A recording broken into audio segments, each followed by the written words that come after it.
Welcome to Getting to the Truth in This Art. I am your host, Rob Lee, and today I am interviewing the Media Relations Manager for the International Spy Museum in Washington, D.C. Please welcome Aliza Bran. Welcome to the podcast. Thank you so much for having me. So, I have spy questions. I have weird questions. I have questions I want to start off with, such as, can you give us the vital stats? Can you describe your work? And how did you get into the museum scene, specifically this one? Right.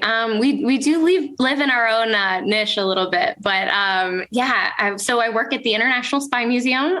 We have been around since 2002, which is kind of incredible for a paid museum on the Mall. We're a nonprofit, a private nonprofit that relies on our ticket sales, our membership, our donation.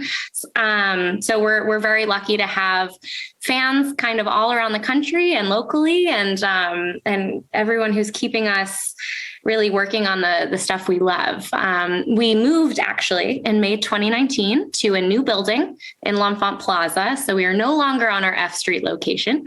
And it's been such fun. I think for us, we've been able to really expand the material and do so in an expansive way. So looking at diversity in stories, in countries, in, how we get to tell stories, what technology we can use to tell those stories. So, it's been a real joy. As for me, I got into this space as, just a regular political science major living in the world. I had joined a PR, boutique agency down in DC and had a number of different clients, several of which were actually museum related. And I found that I really, really enjoyed that kind of work. I, of course, have always loved the Spy Museum, and I'm not saying that because I'm paid to do so. But no, I remember when I first went, and it must have been 2002 or 2003 because I am local. I was obsessed with it. I thought it was the coolest place I had ever seen.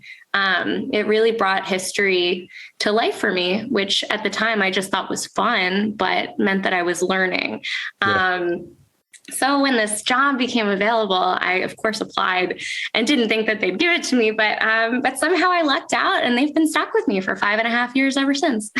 That's wonderful. It's wonderful to go into that space and I just remember thinking about working in a museum and even looking at a museum. I don't work in a museum, but having that interest, and I've applied for jobs in there, and the Walters, more of the art oriented museums. And it's just no, this is cool. And I don't want a night at the museum vibe kind of thing. I don't want that. But, it's just you're able to learn something. You're seeing all of these different people, and depending on what your role is, you can spark up a conversation with someone. And I think especially with DC kind of being I think a city of transplants, you have so many different people that can come through in normal terms. So I read that the International Spy Museum has the largest collection of espionage related artifacts ever placed in public display. And that's a Guinness record. How many artifacts are there? And what are some of the artifacts that stick out to you? Any objects with maybe a really interesting story? Sure. Honestly, it's an unending list. To be perfectly frank, it is. It's a crazy long list, and we're so lucky that we even tripled our collection. I want to say 4 years ago. Wow. Time is a kind of construct these days, so I think it was 4 years ago. It might have been 5, but So we've been able to expand. We have so many new items to play with, but I'd say some of the most well-known and well-loved are probably our buttonhole camera. So it's a coat where, there's a trigger device in the pocket and you can take a photo from, it's really the second button down on the coat. Yeah. People love that one. We have a shoe heel transmitter. That's an Eastern European piece. And it reminds people, I think, of the shoe phone from Get Smart, even though it's a transmitter, it's not a full phone. And I honestly, the rectal toolkit, kids and adults everyone kind of looks at that for a little bit longer than everything else, trying to do the math of what that entails. But again, I remind people it is a creative problem solving item. So while it looks funny, it really was developed to address a serious issue. Entails is kind of funny, by the way. It's a little punish. Yeah. No pun intended. Yes. And then finally, I'd say our ice axe. So we have a one-of-a-kind item, the ice axe that was used in the Leon Trotsky assassination. So it's a crazy item. It has a story of, how it was used, but there's also the story of the collector who spent, 4 decades trying to track this item down. It was really his white whale. And he found it under the bed of someone in Mexico.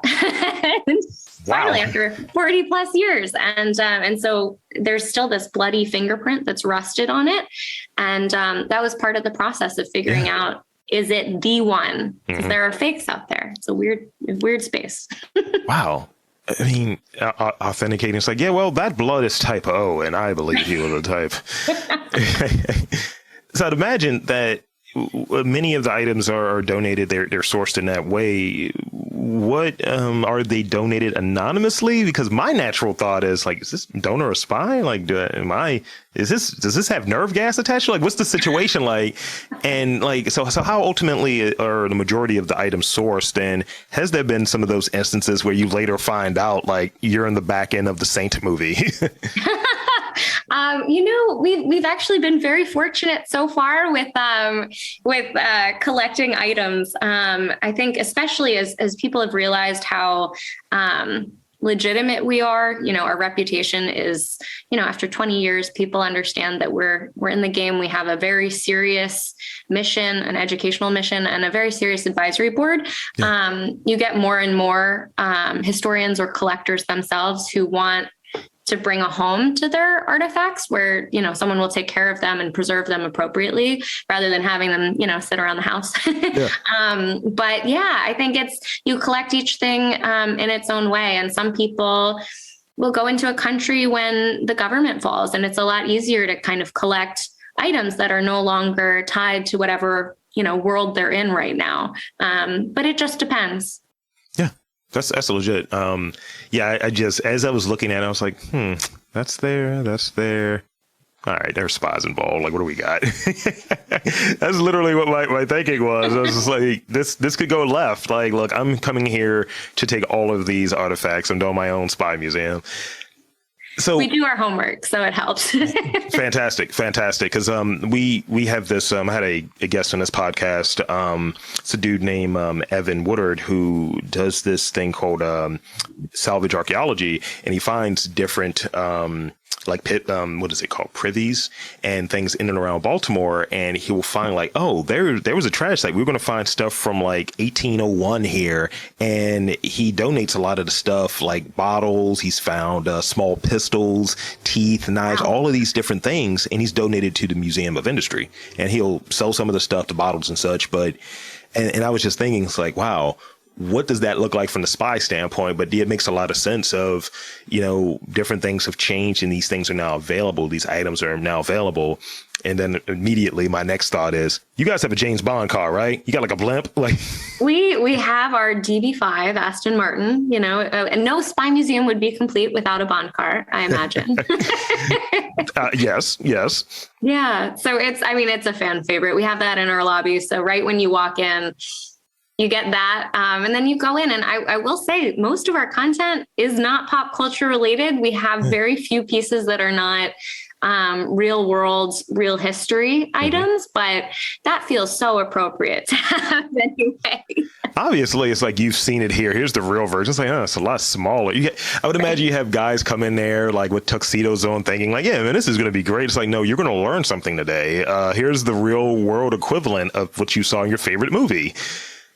So absolutely. Various industries have changed since 2020 with like pandemic, obviously. And I like to look at it like this. We used to go out back in my day. We used to go out. How has the International Spy Museum like pivoted in the response to like COVID? And from your vantage point, what is the role of a museum, any museum, in today's like world? Yeah, those are good questions. I'd say, as for COVID, I think we are kind of like probably any cultural institution you've had on. So it's been really figuring out how to create a visitor experience that is as safe as possible, as comfortable as possible, and as thoughtful as possible. So whether that means developing new protocols like one-way flow through the museum, limiting capacity, cleaning protocols. We've done it all. So we really look to the DC mayor, health authorities, anyone and everyone for recommendations on how to do this best. And then we've added our own flair on top of everything. So we talk about, for a good mission, you have to be aware of the constraints in advance. It's preparedness for your mission. So we try to make it all fun and enjoyable. But yeah, we've been really thoughtful about how we've gone about it all. As for what a museum does, I think it's hard to have a hard and fast rule. I think that each institution has to figure out where they exist. For us, it's, we can't fit the entire history of intelligence and espionage into a museum as much as we'd love to. That would be a very large space. We cannot afford that. Guys, donate if you want to see more.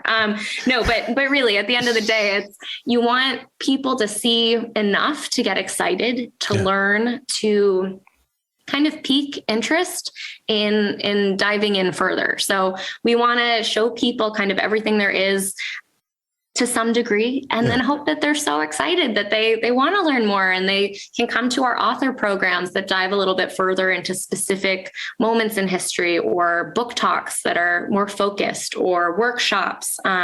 We do a Surveillance 101 workshop for adults for people who want to do that. So we're just excited to help people get excited about history and learning and espionage in general. Yeah, it's almost like this is not the same, but I think it's in the space. It's as if it's a sample of it. If you get the full thing, then it's just like, well, why do you cover this? Why do you cover what happened in Mozambique? It's like, we're not covering that. Here's the general thing. It's like, who else is doing this? Like, here's the general thing. Everyone. Then extend, then extend. Like you said, it's a niche. It's a niche place. So background, I want to talk about marketing a little bit. So what tools do you believe are most effective in maybe marketing the exhibits that are there? Like, is it doing video? Is it like, hey, here's an infographic? What does that look like? I think it depends on what audience you're looking to serve. So for us, we're very lucky, even though we are kind of a niche topic. We're very broad. Like, who doesn't want to learn more about espionage? I don't know those people, So we look at who we're trying to connect with and how they learn best and how they get excited most. So that might be video. Infographics are always great. I mean, visual is always best. But yeah, some people learn by reading the wall text, and they want that information. They want it to be in depth. Other people, they want to play the interactives. They want to experience it themselves, and by doing so they're learning. Some people, I mean, it's different for everyone. So we try to have a very diverse offering in activities, in the way we present our content in the museum. Our social media person does a great job of trying to give additional behind the scenes information about espionage. So we try to access our audience wherever they live. Yeah, I think meeting people where they're at is very important, and it can't be a one size, even though it sounds so cliche, but a one size fit all kind of approach. Because like for me, like I'm a person that has a fair amount of interest in like espionage and kind of like, how does this happen? Like, how does this work? But then the thing that would hit me is like trivia. It's like if someone had like in their Instagram story, who was the blah, blah, blah, blah, blah, blah. And I'm like, oh, that was clearly Lord Featherbottom or whatever. I don't know. This is the person that was assassinated with that axe with the bloody thumbprint.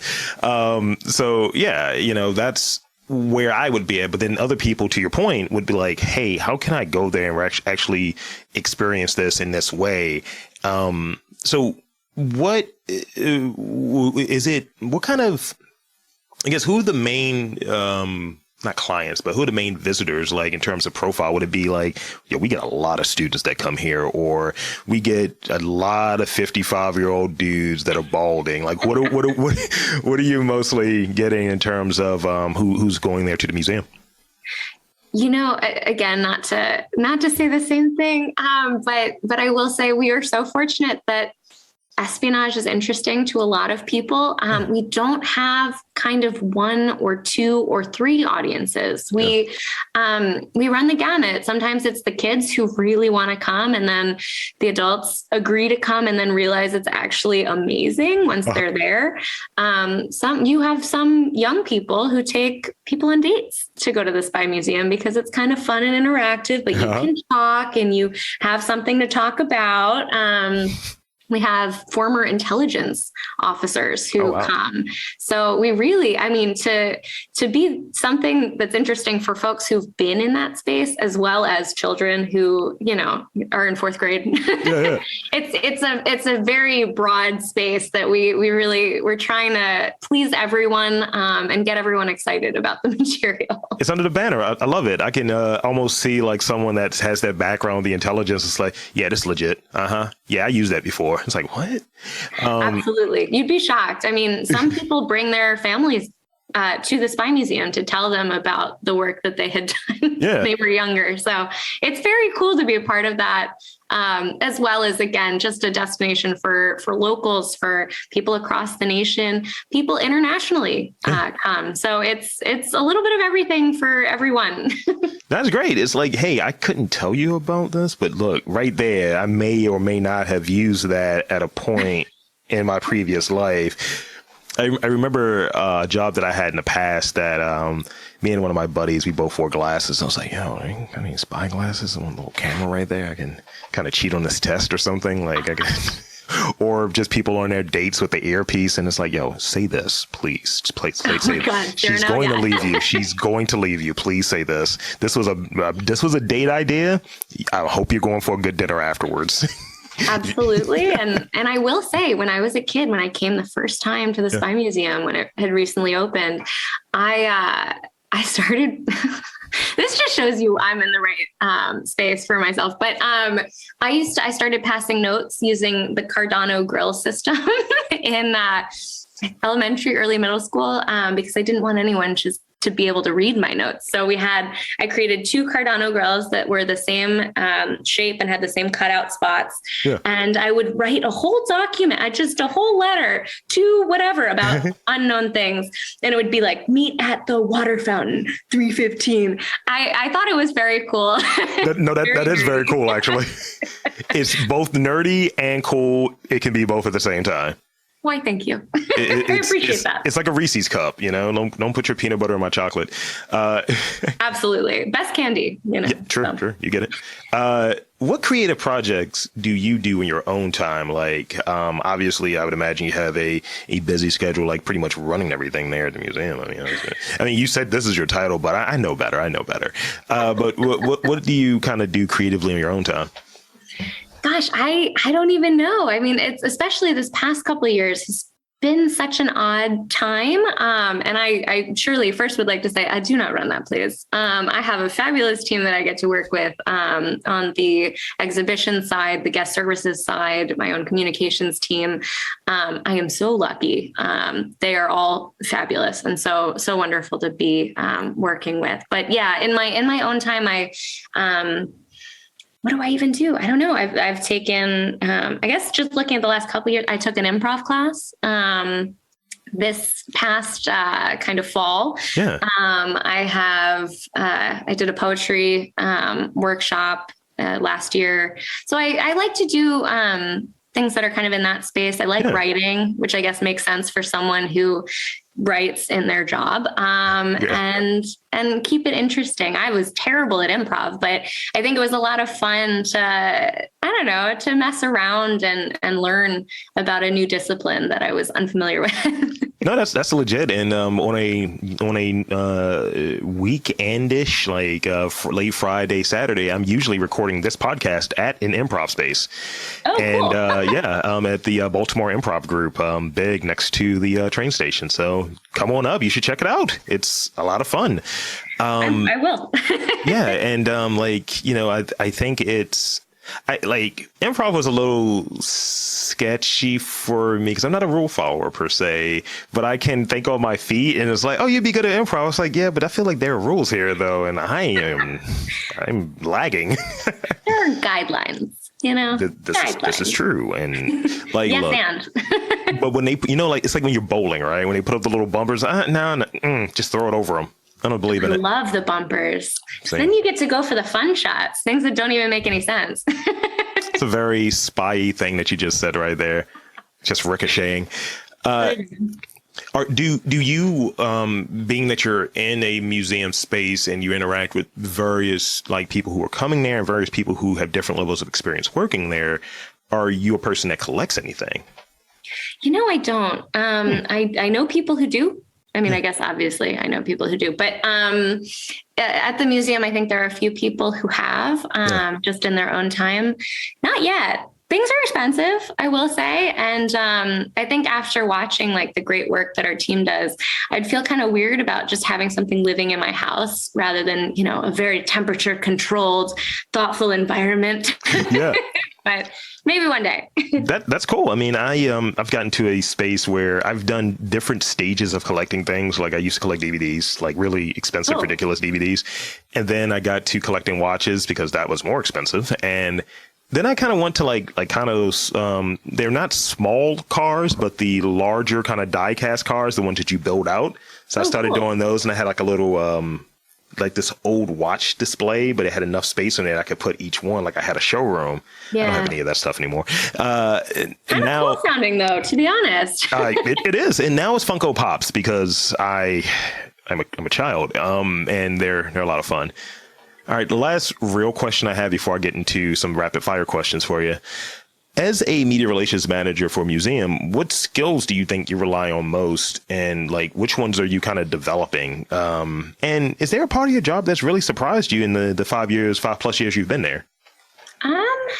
Interesting questions. I would say definitely, this might sound trite, but communications related skills. So anything involving interacting with other people, writing, communicating just verbally, all of that, creative problem solving a little bit, and understanding the audience, which I guess is true for a lot of people. But I like to figure out what makes someone tick enough to see what they'd be interested in. So how do I phrase this so that you can be as psyched about this as I am? Because It's really cool, and people are interested in different things and different types of stories.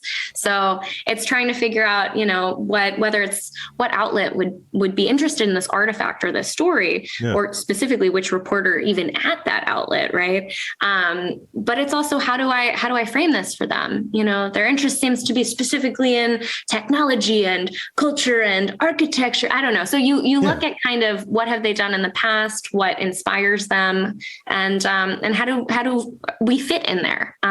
So that's a lot of kind of what I do, and coordination of logistics again and again and again, which, is really true for any job.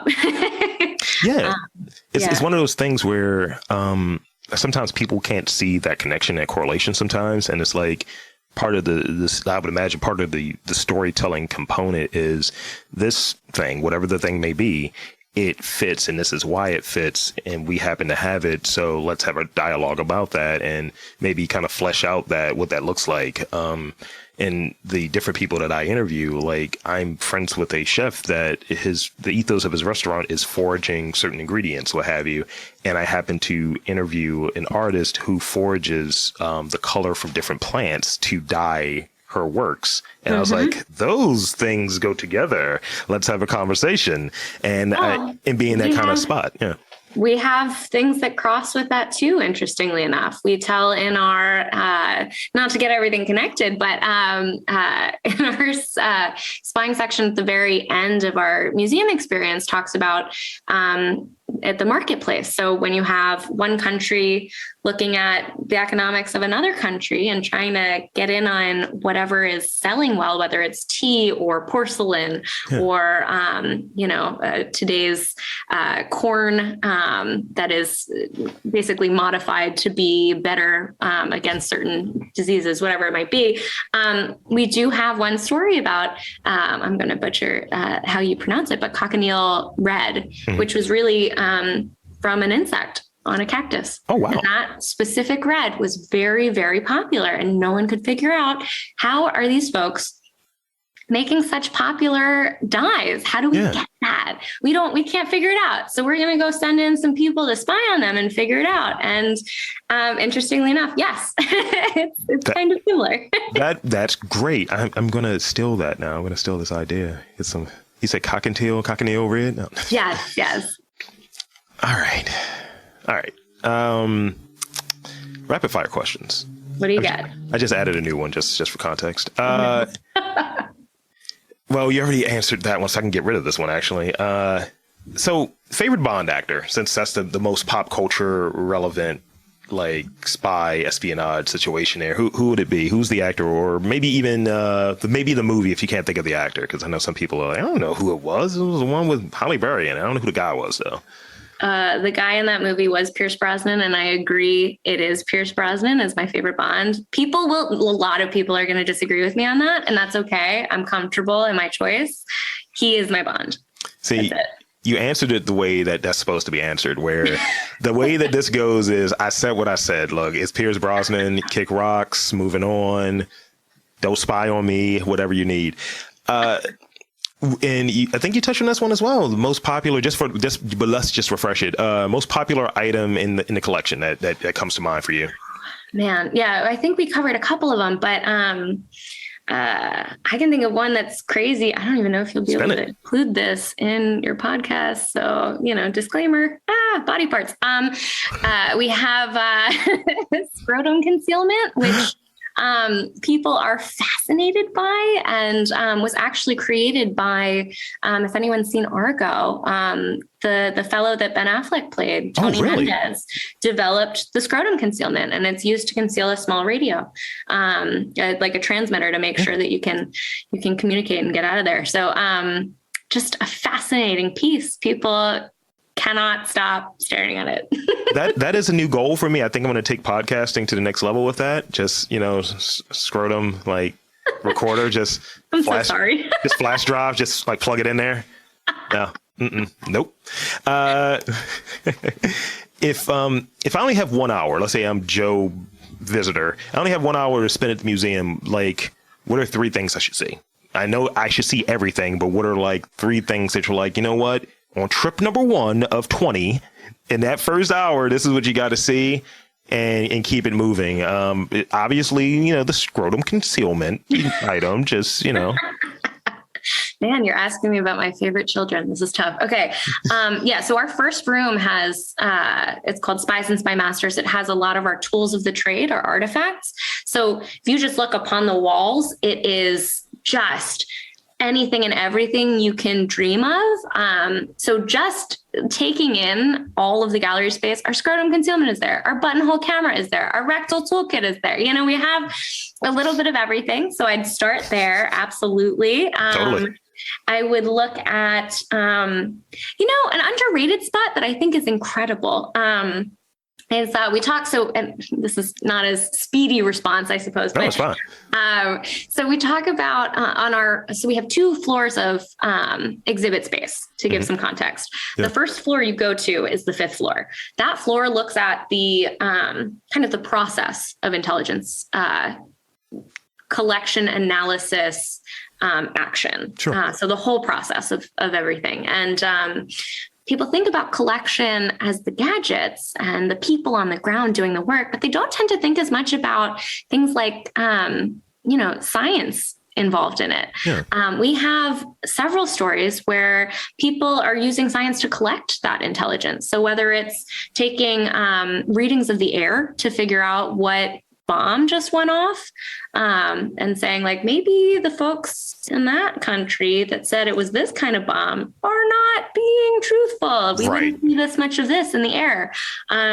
Looking at clothes, we have a fabulous story about a fake laundromat being set up so that individuals would bring their clothes in, and there had been bombings, and the government needed to figure out, is there vanilla on that shirt or is it bomb residue? Who are the people who've been involved in this? So looking at signatures on clothes, I just think that stuff is so cool and so kind of underrated in that space. That's legit. That's like, it's the spy equivalent of like CSI or vice versa, CSI or what have you. It's like, well, if this is what happened, then why is this the signature that we're seeing in this terrible fabric that you're wearing? Absolutely. Yeah. Exactly. I'd also say red teaming. We have a whole room set up to run a red team exercise, which is where, I feel like when you're collecting the intelligence yourself and you're in it, sometimes you run into confirmation bias or some of the other things that hold people back. And you want a second team to come in and say, okay, so your assumption is that this means this. Yeah. What else could it mean? Let's poke some holes in this. How confident are we that you're not too close to this content? Is this what it really looks like? So you run through that yourself. And our example is looking at the Abbottabad complex. And is Osama bin Laden there? Is it someone else? Is it a businessman? Just a normal criminal? Yeah. Someone else in Al-Qaeda? We really dive in and see, how confident really are you that this is what's going on? And it's run by none other than Michael Morrell. So the fellow who was deputy director of the CIA. So it's really a special opportunity for visitors. That's really cool. Yeah. That is really cool. All right. I have one last one. And I can't help but notice in this visual, no one else is going to see the visual. You and I have the visual. You got a good palette going on there. I see some gold, I see some white. I see, is that a purple or... Yeah, I like the whole setup. What is your favorite color? What's the color you're rocking with? This has nothing to do with spying, but maybe it will illuminate on a few things. Like, look, I like anything that makes me look hidden. It's like, oh, okay. No, orange. I like bright things. I think that orange is happy, exciting. Yeah, overall, just a bright, joyous color.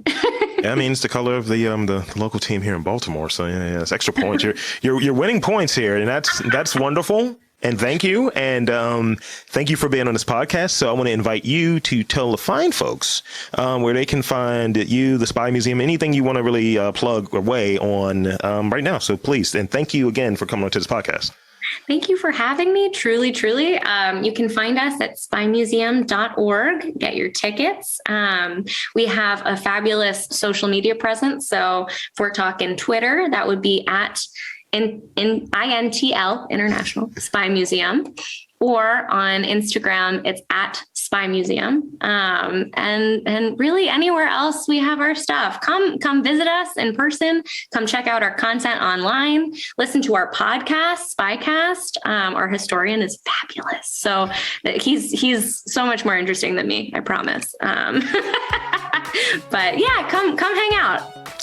Well, there you have it, folks. I want to thank you again, Aliza, for coming on to the podcast. And I am going to say that there are museums in and around your city. You just have to look for them.